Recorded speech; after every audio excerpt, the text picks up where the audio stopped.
Pada kesempatan kali ini saya ingin membahas, ini ada seseorang yang mend-DM kita, follower Instagram Kak mau tanya dong, tipe-tipe wanita yang sebaiknya tidak boleh dinikahi. Oke, tipe wanita yang sebaiknya tidak boleh dinikahi. Oke, nah akan kita bahas ini buat kalian para pria yang ingin menikahi seorang wanita ya. Ada beberapa hal yang perlu kalian perhatikan, dan juga mungkin wanita yang saat ini lagi dekat sama seseorang, ada beberapa hal juga yang mungkin menjadi catatan lah gitu. Yang pertama ya, wanita yang suka mengeluh dan suka mengadu, itu adalah tipe wanita yang sebaiknya jangan dinikahi. Kamu suka ngeluh nggak? Suka. Pada dasarnya semua wanita tuh menyukai yang mengeluh dengan pasangan dan mengadu sama pasangan kan, karena yang paling dekat ikatan batinnya kan sama pasangan gitu. Hal yang paling kamu suka keluhkan dari pasangan apa? Biasanya sih bukan ngeluh sama pasangan, bukan apa ya istilahnya, pas aku nggak suka sama pasangan terus ngeluh, bukan, tapi terkait dengan misal teman aku nggak suka sama teman aku dan lain-lain, terus aku ngeluh ke pasanganku kalau misalnya si A tuh gini dan lain sebagainya sih, terkait sama kerjaan kayak gitu. Terus respon pasangan kamu biasanya gimana kalau kayak gitu? Aduh, kadang-kadang sih ya cuma ya sebagian besar cuma dengerin doang sih. Nah itulah gitu, karena boleh ngeluh gitu kan, tapi emang karena sesuatu hal yang wajar untuk dikeluhkan gitu. Kalau dikit-dikit ngeluh soal temen yang kayak gini, namanya manusia pasti ada lah yang nyebelin lah, yang bikin kita bete, jutek, kan wajar gitu. Jadi ya udah gitu, kalau emang kamu nggak suka sama dia, tinggalin gitu, atau jangan berteman sama dia, jangan gaul sama dia kan. Nah pria kan sesimpel itu gitu. Kalau wanita sih mungkin ya nggak bisa kayak gitu, karena kita satu kantor gitu. Nanti dikira kita sombong ini dan macam. Nah buat wanita jangan terlalu, boleh ngeluh gitu, nggak apa-apa gitu, untuk seru-seruan, untuk terus kemudian ngobrol gitu is okay, tapi jangan terlalu sering, jangan terlalu intens, apalagi ngadu ya. Kalau ke pasangan nggak apa-apa, tapi kalau ke mertua, ke ipar ya, ke kakaknya dia, ke ini, please deh dikurang-kurangin ya, di filter ya. Nah harus kayak gitu. Terus kemudian yang kedua, wanita yang suka mengungkit-ungkit kebaikannya, itu juga sebaiknya introspeksi diri deh gitu. Misalnya kayak gimana sih Kak contohnya untuk mengungkit-ungkit kebaikan misalnya? Oke, jadi satu ketika gitu ya, kamu minta dijemput gitu, misalnya katakanlah, padahal kondisi pasangan kamu lagi sibuk, ada kerjaan dan sebagainya, terus dia bilang nggak bisa, terus kamu aja, kalau aku kayak gini langsung itu ya, dapat poinnya. Oke, berarti jadi, kayak aku tuh dulu tuh ngerela-relain ini, ternyata kok kamu kayak gini ya, cuma imbalannya kayak gini lebih kayak comparing gitu ya. Kamu setelah semua yang aku lakukan, inikah balasanmu? Enggak. Agak dramatis sama wanita itu Kak sebenarnya. Iya, makanya sebaiknya difilter lah kayak gitu. Kalau emang ini situasinya nggak mendukung, ya saling support lah kayak gitu. Saling mengetahui ya, misal pasangannya lagi sibuk, ya udah kita selagi bisa ya sudah, nggak usah banding-bandingin dulu gimana. Nggak usah terus nuntut karena kita pernah ngelakuin sesuatu dan sebagainya.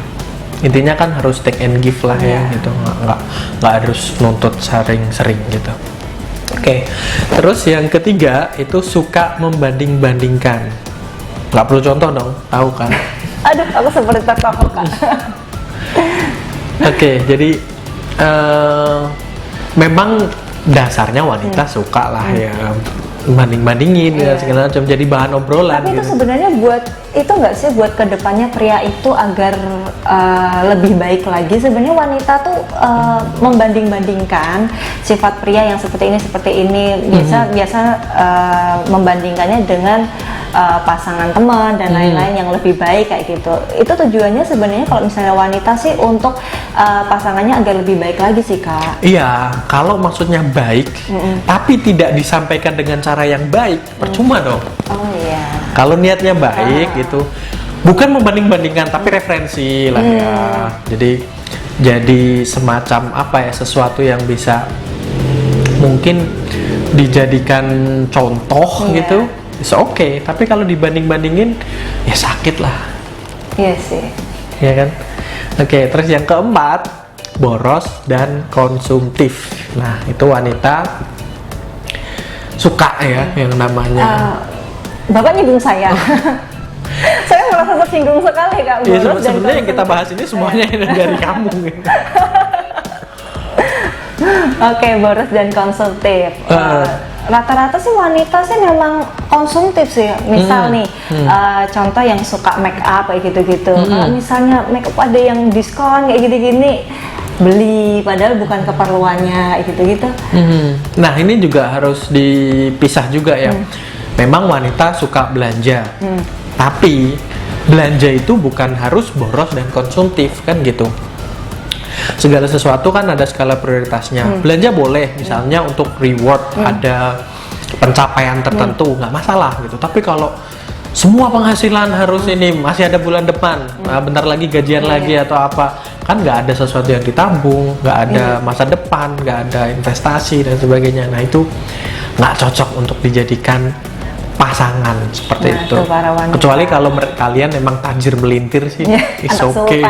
Ya, kalau emang anak sultan sih nggak masalah. Gitu. Tapi kalau yang kita ya dengan penghasilan yang pas-pasan, ya cukupan lah gitu, misalnya harus diperhatikan juga soal boros dan konsumtif. Harus bisa mengalokasi dananya sebaik mungkin. Ya, suka belanja boleh, tapi emang di satu kondisi momen-momen tertentu yang ulang tahun kayak apa kayak gitu kan boleh-boleh aja gitu. Oke, dan yang terakhir kelima itu suka nyinyir dan banyak bicara. Kenapa ketawa? Enggak. Aku diem aja gitu.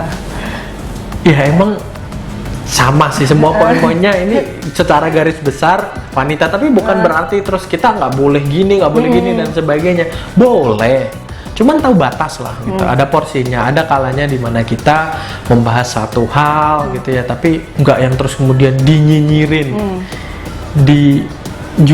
dijulitin. Ada nggak sih? Biasanya kan kalau misalnya wanita, kalau misalnya nyinyir, banyak bicara, terus gibah kayak gitu kan kebutuhan pokok sebenarnya. Ya kalau mungkin sesama wanita is oke, tapi kalau berhadapan dengan kita yang pria, yang dimana kita lebih suka action daripada ngomong gitu, akan terjadi ini gitu lah. Jadi poin ini perlu dicatat juga. Kalau emang kalian punya geng, biasanya kan ada geng rumpi gitu kan sering kan di setiap kehidupan kan ada kayak gitu. Nah itu boleh gitu di pas arisan sama temen-temen gitu nggak masalah. Tapi kalau pas sama suami terus nyinyir, terus ngomong gitu, apalagi kalau dalam kondisi suami capek pulang kerja terus diajakin nyinyir hal-hal yang nggak penting gitu soal selebgram apa yang kadang kita nggak tahu gitu. Nah sebaiknya itu dihindari gitu. Berarti lebih mengetahui kondisi aja sih ya, apa enggak topiknya yang perlu dinyinyirin apa, diskusi apa kayak gitu-gitu ya. Dan kan kalau kalian udah saling mengenal kan tahu satu sama lain lah hal-hal yang mungkin menjadi interest bagi dia dan sebagainya kan kita lebih ngerti gitu. Oke, nah itu ya tipe wanita yang sebaiknya tidak boleh dinikahi. Jangan lupa like, comment, and share serta subscribe YouTube channel ini. Bye.